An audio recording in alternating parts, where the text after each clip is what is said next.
Lecture 6. What is special about banks?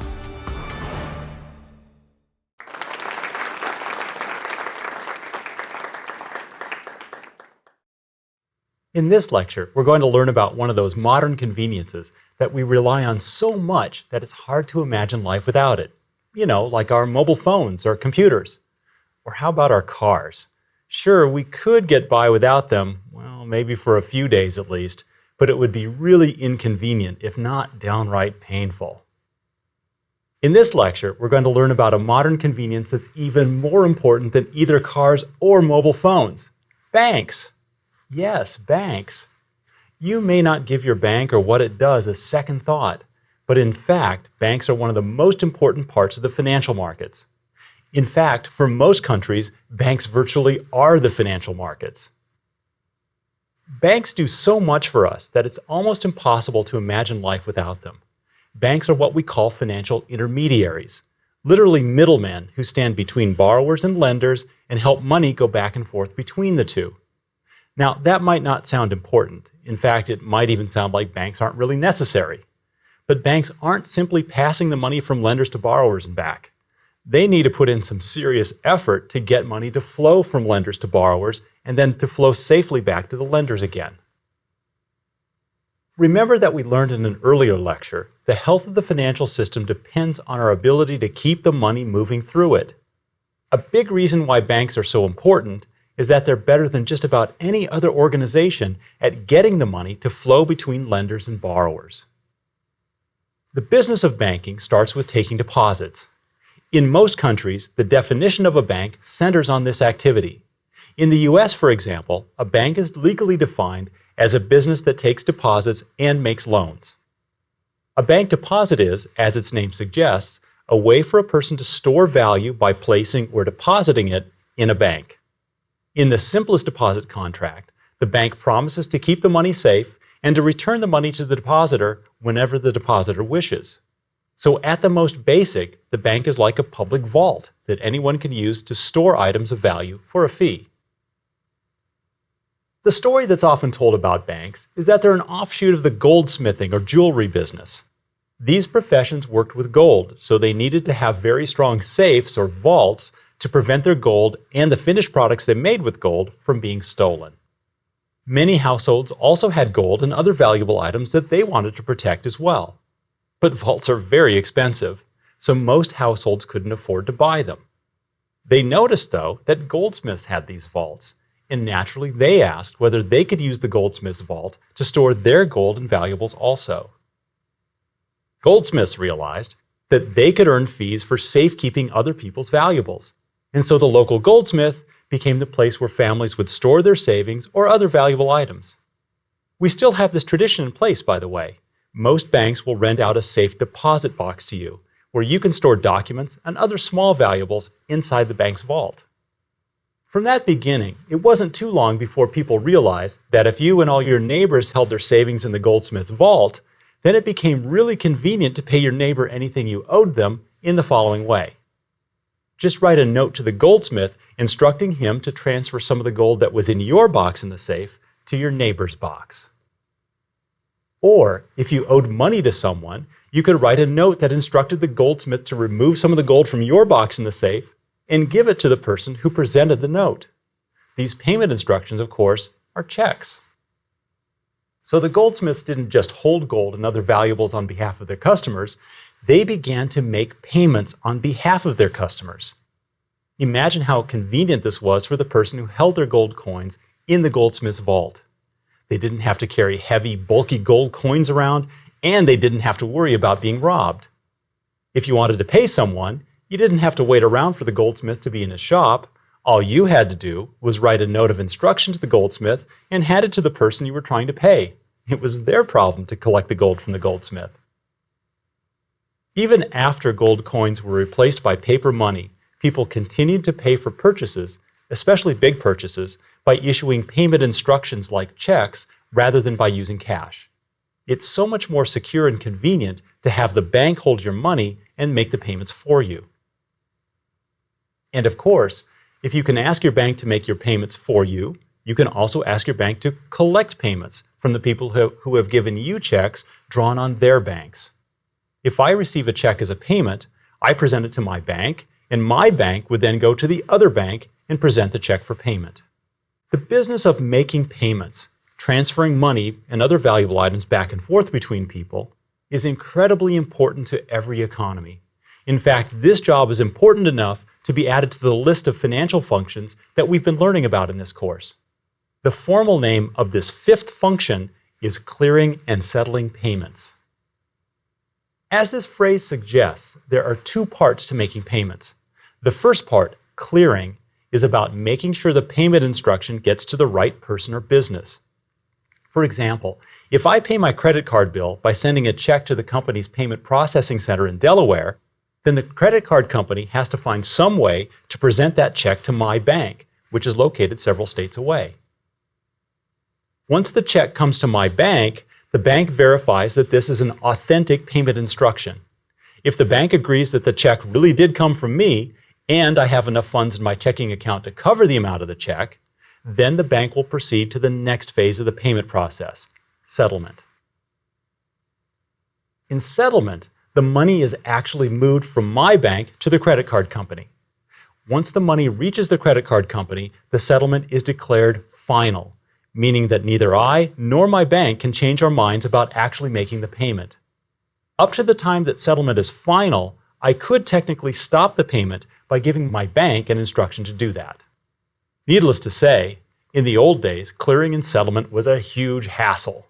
Companies and banks had to physically deliver payment instructions like checks to the banks they were drawn against. And then they had to take the money back to their own banks, which again was costly and dangerous. These expenses made people reluctant to accept payments from banks that were far away. In addition, people tried to cheat each other by presenting fake checks drawn on banks that didn't even exist. So this made people even more reluctant to accept payments from banks that were in another city. To overcome these problems, banks in large towns started to meet regularly to pass payment instructions from each other's depositors and money back and forth. And in the big cities, the banks had to meet daily to make these exchanges. The banks would all chip in to rent or buy a building where they could meet and make these exchanges daily. And these places became known as clearinghouses. Clearinghouses are important because they're the basic model for how our entire payment system works today. When global banks like HSBC and Citibank make billions of dollars worth of payments to each other, they use an arrangement that's based on the basic clearinghouse model, with some updates, of course. Here's a quick example to show you what goes on in a clearinghouse arrangement. Let's consider two banks. Call them Annie's Bank and Bob's Bank. On Monday, suppose that depositors at Annie's Bank buy a total of $1,000 worth of goods, services, and assets from people who bank at Bob's Bank, and they pay by check. So these customers of Bob's Bank deposit these checks in Bob's Bank on Tuesday. Also, suppose that the depositors at Bob's Bank buy a total of $2,000 worth of goods, services, and assets from people who have their accounts at Annie's Bank, and they also pay by check. The customers of Annie's Bank deposit these checks in their bank on Tuesday also. So at the end of Tuesday, Annie's Bank is holding $2,000 worth of checks drawn on checking accounts at Bob's Bank, and Bob's Bank is holding $1,000 worth of checks drawn on checking accounts at Annie's Bank. So on Wednesday, Annie's Bank and Bob's Bank meet at the clearinghouse.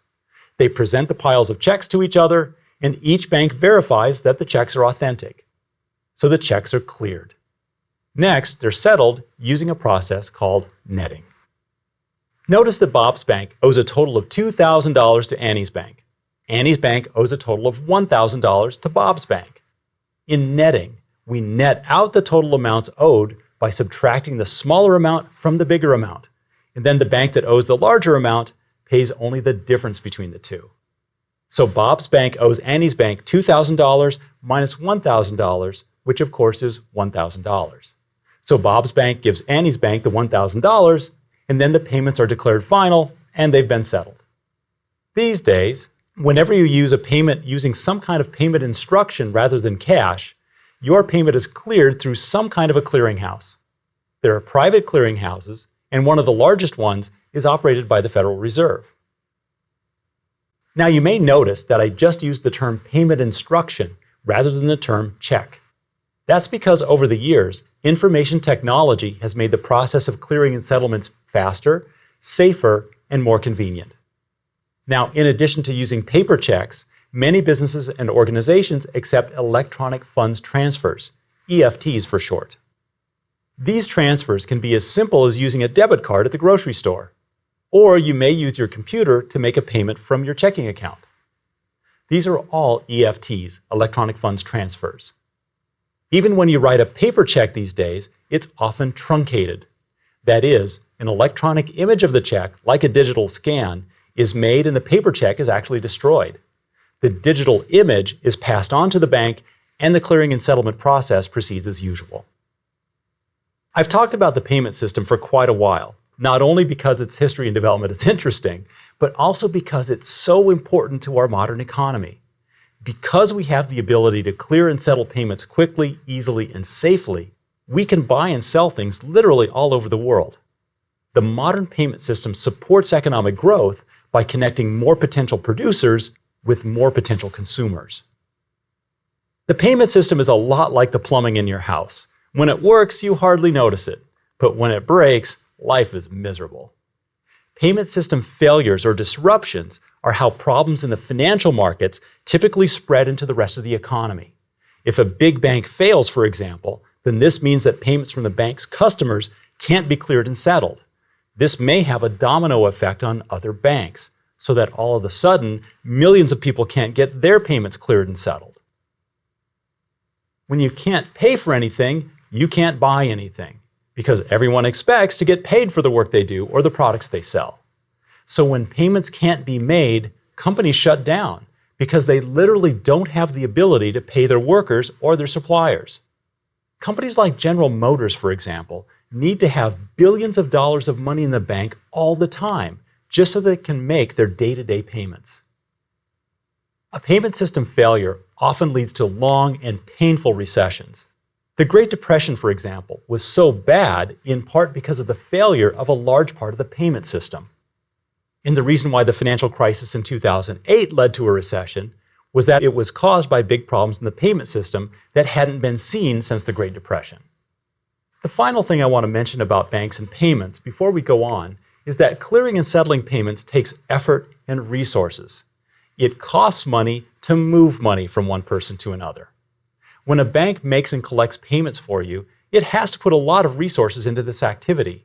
And this helps explain why banks often charge significant fees on their checking accounts. But if you think that fees on your checking account are high, consider the alternative, living without a bank checking account. Not only do you have to figure out some way to store your cash safely, you also face the expense of making and collecting payments in cash. If you can't make your payment in cash, then you have to buy something to make the payment with. One example is a money order, which is a check that is issued in the name of a company rather than an individual.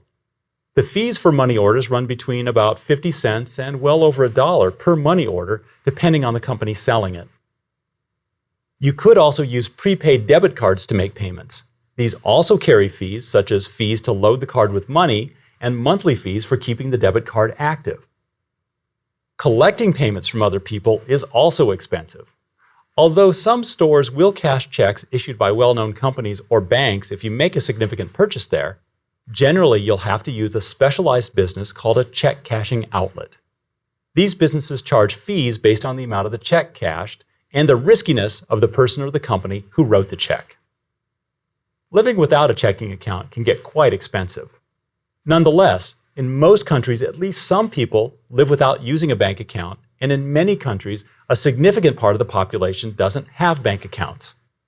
Even in the US, for example, different studies estimate that the fraction of the adult population that is unbanked or doesn't have a bank account is between 8 and 12%. So up to an eighth of the adults in the US use these alternative payment methods as their main means of making payments.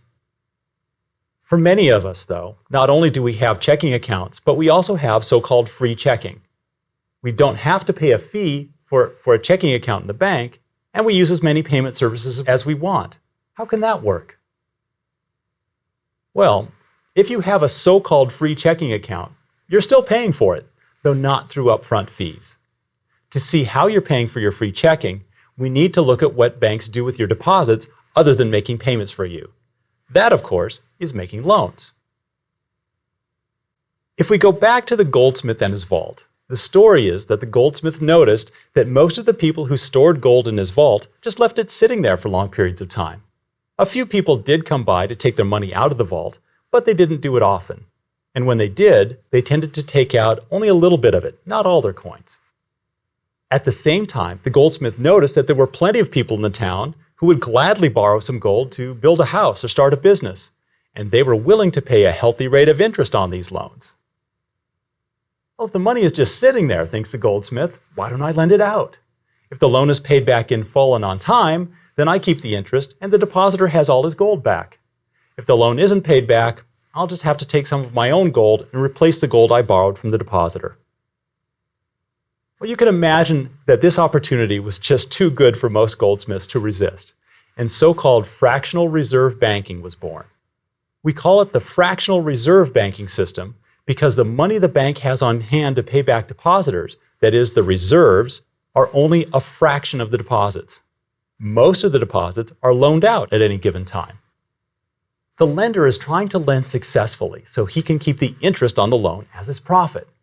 But some of the deposits are always on hand so that when people come back to take some or all of their deposits out, the bank has enough cash to meet this demand for withdrawals. Now we can see how banks make their living. Providing payment services is important, but it's not really a big source of profits for banks. The real profits are in borrowing money from the depositors and lending the money out to households and businesses. Again, that's why we say that banks are financial intermediaries. They stand between the ultimate borrowers and the lenders. Banks borrow from their depositors in two main types of accounts: demand deposits and time deposits. A demand deposit, as its name suggests, is a deposit that may be withdrawn at any time, that is, on demand. One type of demand deposit is a checking account, which is also often called a current account. These demand deposits may not only be withdrawn at any time, but they may also be used to make payments through checks or EFTs. There are other simple demand deposits without the ability to make payments, and most of us know these as savings accounts. A time deposit, as its name suggests, is a deposit contract in which the depositor explicitly agrees to leave the deposit in the bank for a minimum amount of time, say 6 months or 2 years. Needless to say, these accounts can't be used to make payments. It's possible, however, for someone to withdraw their time deposit before the time is up. But if you do, the bank will reduce the amount of interest you get dramatically. In some cases, it will actually give you back less money than you deposited. This is the so-called penalty for early withdrawal. How can the banks do that? Well, it's simple. If you make a time deposit, you sign a contract giving the bank the right to do that if you have to withdraw the funds early. Why the banks do this is also important. Banks like to issue time deposits because it means that they can count on the depositors to leave the money in the bank so that they can lend the money out for the full time of that deposit. If a lot of the depositors sign up for time deposits and then withdraw early, this could potentially leave the bank without enough money on hand to cover the normal withdrawals from the demand deposits. So they build pretty strong penalties into the contracts to give borrowers the incentive to keep their promise to leave the money in for the entire period specified in the contract. The bank pays interest on all these different deposits, of course. Generally, the longer the bank can count on you to leave your deposit in the bank, the higher the interest the account pays. In the case of current accounts, the interest is often paid in kind instead of in cash. That is, if you have a so-called free checking account, then the bank is paying you interest in the form of payment services. But since payment services are fairly expensive, banks usually require depositors to hold a minimum amount in their checking accounts at all times in order to earn free checking. On the other side, the bank earns interest on the loans that it makes. There are all kinds of ways to slice and dice the types of loans that banks make, so let's talk about just 2 or 3 of the main distinctions between loans. First, we often distinguish between loans according to whom the bank is lending. Banks lend to businesses, including to other banks, which is often called commercial and industrial, or C&I lending, or also called wholesale lending. Banks also lend to individuals, which is called retail lending. We've already covered the basic types and terms of loans in a previous lecture, so I won't go back over those details. But I will say that in addition to regular loans, banks also provide lines of credit to both businesses and individuals. A line of credit is pre-approval to take out a loan, up to a certain amount, that the borrower can use whenever they like.